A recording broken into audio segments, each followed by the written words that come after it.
Unwind by Neal Shusterman. Chapter 50. Connor. He's lasted longer than anyone expected. This is the consolation Connor must hold onto as the cop and two armed guards escort him and Risa into the room where Roland is being interrogated. By the smug look on Roland's face, however, Connor suspects it wasn't so much an interrogation as a negotiation. "Please, sit down," says the cop sitting on the edge of the desk near Roland. Roland won't look at them. He won't even acknowledge their presence in the room. He just leans back in his chair. He'd fold his arms if the handcuffs allowed it. The cop wastes no time in getting right to business. "Your friend here had quite a lot to say and offered us a very interesting deal. His freedom in exchange for 400 unwinds. He's volunteered to tell us exactly where they are."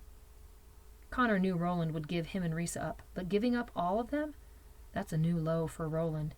He still won't look at them, but his smug expression seems to have grown a little harder. 400, huh? Says the second cop.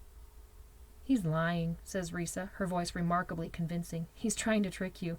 It's just the three of us." "Actually," says the cop on the desk, "he's telling the truth. Although we're surprised the number's at 400. We thought there'd be at least 600 by now, but I guess they keep on turning 18. Roland regards him, uncertain. "What?" "Sorry to tell you this, but we know all about the Admiral and the graveyard," the cop says.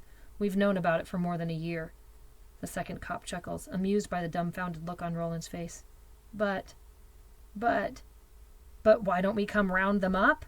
says the cop, anticipating Roland's question. "Look at it this way. The Admiral, he's like that neighborhood stray cat that nobody likes, but no one wants to get rid of because he takes care of the rats. See, runaway unwinds on the street, that's a problem for us. But the Admiral gets them off the street and keeps them in that little desert ghetto of his.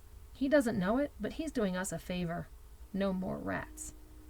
"Of course," says the second cop, "if the old man dies, we may have to go in there and clean the place out after all." "No," says Risa, "someone else can take over." The second cop shrugs as if it's nothing to him. Better be a good mouser.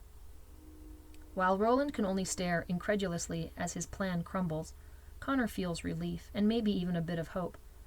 "So, then you'll let us go back?" The cop on the desk picks up a file.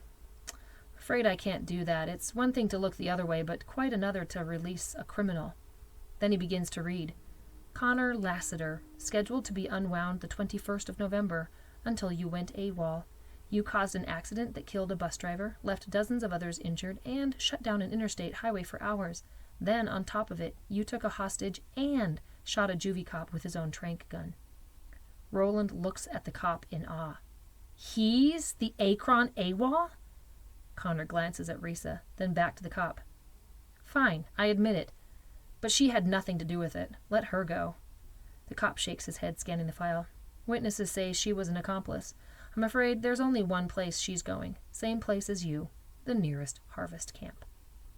"But what about me?" asks Roland. "I had nothing to do with any of that." The cop closes the file. "Ever hear of guilt by association?" he asks Roland. "You should be more careful with the company you keep." Then he signals for the guards to take all three of them away.